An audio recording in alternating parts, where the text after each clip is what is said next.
Assalamualaikum semua, selamat pagi. Hari ini kita akan belajar subjek Sains Sosial dan Pembangunan Insan. Kita akan belajar dalam tajuk Pembangunan Manusia. Okey. Yang pertama, perlakuan baik hati. Bagaimana yang dinamakan baik hati? Baik hati ini bermaksud sikap yang baik dan penyayang.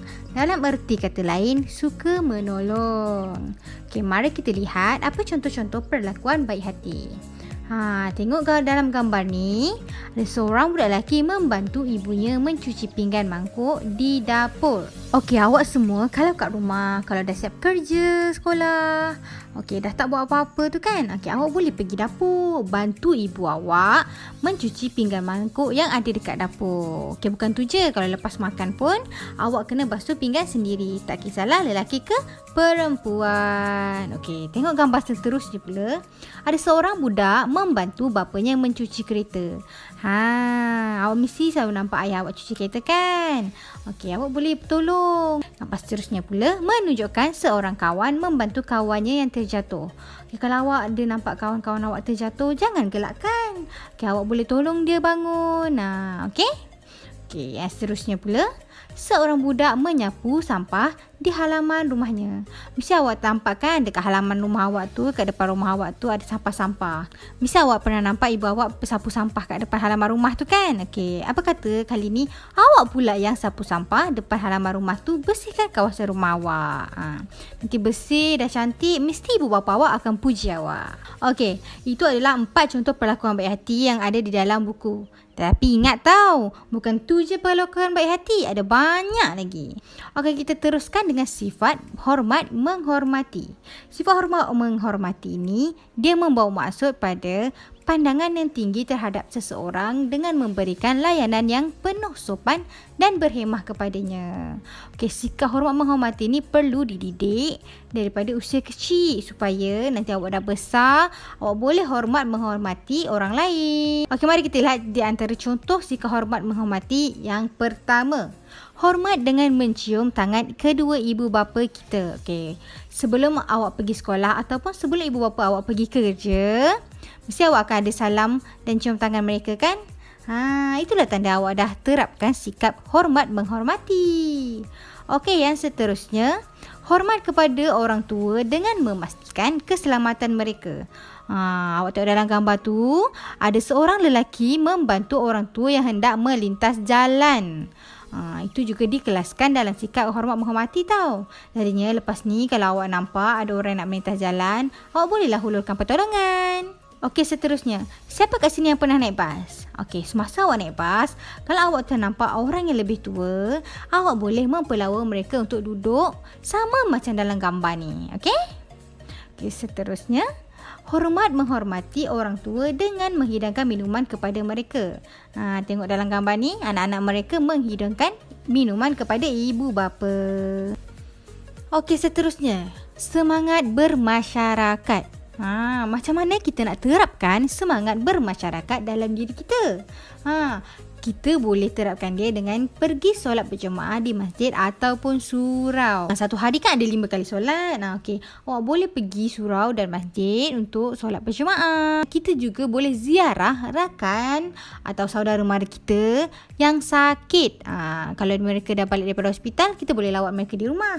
Kalau mereka masih berada di hospital, boleh kita melawat mereka di hospital. Masa melawat tu bolehlah bawa buah tangan, bawa buah-buahan ke, bunga ke, coklat ke, makanan ke, apa-apa pun boleh. Sekiranya terdapat kenduri kendari di kawasan rumah awak, awak boleh turut serta untuk membantu meringankan beban mereka dalam proses mempersiapkan hidangan. Okey, sekarang kita akan mempelajari sikap kerjasama pula. Okey, sikap kerjasama ni bermaksud kerja dan usaha yang dilakukan bersama-sama atau saling membantu antara dua atau beberapa pihak.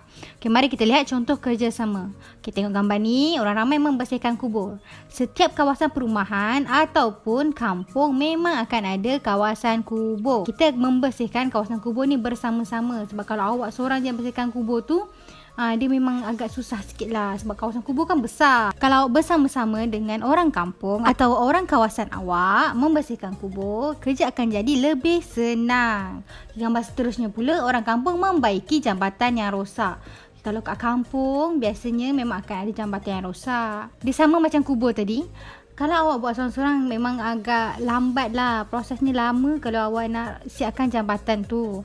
Okey, dengan kerjasama orang kampung dan awak turut membantu membaiki jambatan yang rosak, jambatan tu akan lebih cepat untuk disiapkan dan boleh digunakan dengan cepat. Okey, seterusnya awak nampak tak? Sebuah pasukan bola sepak. Budak-budak lelaki ni bermain bola sepak.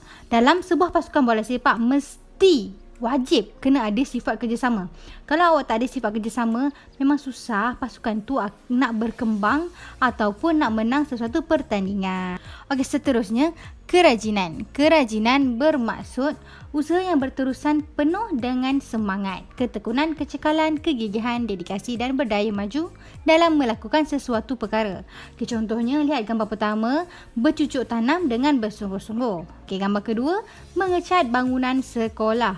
Awak bantu mengecat nanti, awak datang sekolah, awak akan rasa lebih seronok dan gembira nak belajar sebab sekolah awak dah lebih cantik. Yang ketiga, bergotong royong membersihkan kawasan tempat tinggal awak. Awak tolong bersihkan tempat tinggal awak, kawasan rumah-rumah awak. Nanti rumah awak bersih dan cantik dan dapat juga hindarkan diri dari pelbagai penyakit. Okey, seterusnya, patuhi undang-undang dan peraturan. Macam mana kita nak terapkan nilai patuhi undang-undang dan peraturan ni dalam diri? Okey, tengok contoh yang pertama. Nanti bila awak dah besar, bila awak dah boleh memandu kenderaan sendiri dan awak nampak lampu isyarat bertukar berwarna merah, apa yang awak nak buat? Ya, betul. Bila lampu isyarat bertukar pada warna merah, awak kena berhenti. Awak tak boleh jalan terus je tau.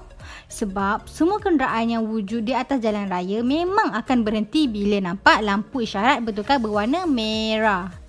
Kalau awak nampak ada kenderaan yang tak berhenti bila lampu isyarat berwarna merah, awak jangan ikut tau, bahaya.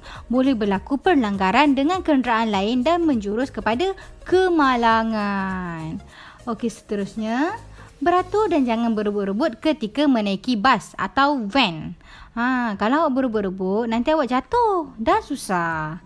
Selain tu, awak juga jangan potong barisan ketika beratur ya. Kalau awak potong barisan, dia menunjukkan sikap yang tak baik dan awak tak patut lakukan. Okey, akhir sekali, buang sampah ke dalam tong sampah.